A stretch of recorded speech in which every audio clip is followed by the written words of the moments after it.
وأمر أهلك بالصلاة واصطبر عليها لا نسألك عليه رزقا। আল্লাহ রসুল সাল্লাল্লাহু আলাইহি ওয়াসাল্লামকে আল্লাহ সুবহানাহু ওয়া তাআলা বলেন, হে রসুল, আপনিও নামাজ পড়েন, আপনার পরিবার পরিজন যারা আছে তাদেরকেও নামাজের হুকুম করেন। আপনাকে রিজিকের জন্য আমি পাঠাই নাই, রিজিক তো আমি আল্লাহ সুবহানাহু ওয়া তাআলা আপনাকে দিব। তাহলে দেখেন, অনেকে বলে যে নামাজ পড়ে কি পাবো। দেখেন, আল্লাহ সুবহানাহু ওয়া তাআলা নামাজের ভিতরে কত কিছু রাখছেন। আমরা নামাজের পরে মুনাজাত না ধরলে তাহলে মনে করি নামাজ পরিপূর্ণ হয়নি মনে হয়। অথচ সুবহানাহু ওয়া তাআলা, আল্লাহ সুবহানাহু ওয়া তাআলা নামাজের ভিতরে মানুষের যা চাহিদা যা লাগবে নামাজের তো দিয়ে দিছে, কিন্তু আমরা চাইতে জানি না, চাইতে পারি না।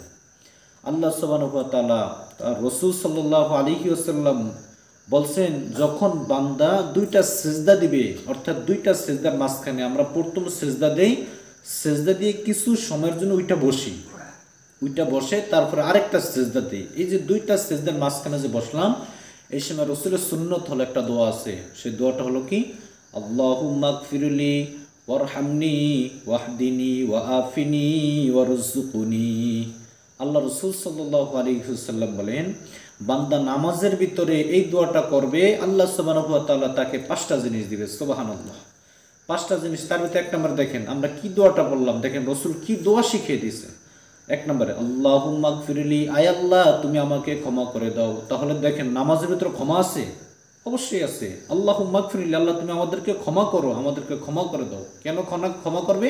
আমরা গুনাহগার, আমরা গুনাহ করি, 24 ঘন্টা আমরা আল্লাহ তাআলার নাফরমানি করি, গুনাহ করি।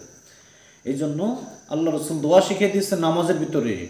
এক নম্বরে আল্লাহুম্মা গফিরলি, আয় আল্লাহ তুমি আমাদেরকে ক্ষমা করে দাও। আল্লাহুম্মা গফিরলি ওয়ারহামনি, 2 নম্বর হলো আমাদের উপর রহম করো। আমাদের উপরে কি করো? তুমি রহম করো, দয়া করো, মায়া করো, ভালোবাসো। আল্লাহ তাআলার কাছে কত সুন্দর দোয়া দেখেন রাসূল আমাদেরকে শিখিয়ে দিয়ে গেছে। তাহলে ওয়ারহামনি। 3 নম্বরে ওয়াহদিনি, আল্লাহ তুমি আমাদেরকে পরিপূর্ণ হেদায়েত নসিব করো, অর্থাৎ পরিপূর্ণ হেদায়েতের পথে চালাও। আমরা নামাজে তো দাঁড়াইলে পড়ি ইহদিনাস সিরাতাল মুস্তাকিম, অর্থাৎ আমাদেরকে সঠিক পথে চালাও বা সঠিক পথে রাখো। আর সঠিক পথে হইলো হেদায়েতের পথ। এই জন্য 3 নম্বর হলো কি, ওয়াহদিনি, আমাদেরকে হেদায়েত দাও, পরিপূর্ণ হেদায়েত দাও, যেন আমরা সফল পথে, তোমার পছন্দনীয় পথে আমরা চলতে পারি।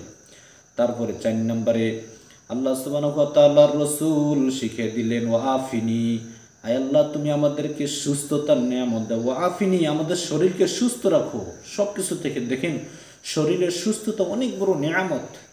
হযরতে মূসা আলাইহিস সালাতু আসসালাম আল্লাহ সুবহানাহু ওয়া তাআলার কাছে একদিন বললেন, আয় আল্লাহ আপনি যদি মূসা হইতেন তাহলে আপনি খোদার কাছে কি চাইতেন, আল্লাহর কাছে কি চাইতেন? মূসা আলাইহিস সালাতু আসসালামকে আল্লাহ সুবহানাহু ওয়া তাআলা বলেন যে, মূসা তাহলে আমি বলতাম 1 নম্বরে আমার শরীরকে সুস্থ রাখো। দেখেন, মূসা আলাইহিস সালাতু আসসালাম বললেন, আল্লাহ শরীর সুস্থতা এর ভিতরে কি আছে? ঠিক আছে, তোমার সাথে আরেকদিন কথা হবে। মূসা আলাইহিস সালাতু আসসালাম তার পরের দিন তার পেটের ব্যথায় এমন অবস্থা হয়ে গেছে, আল্লাহ সুবহানাহু ওয়া তাআলার নির্দেশে তার পেটে ব্যথা শুরু হয়ে গেছে। আল্লাহ তাআলার নির্দেশে আবার পেটে ব্যথা কমে গেছে। আল্লাহ সুবহানাহু ওয়া তাআলা জিজ্ঞাসা করলো যে, মূসা এখন কি বুঝলা?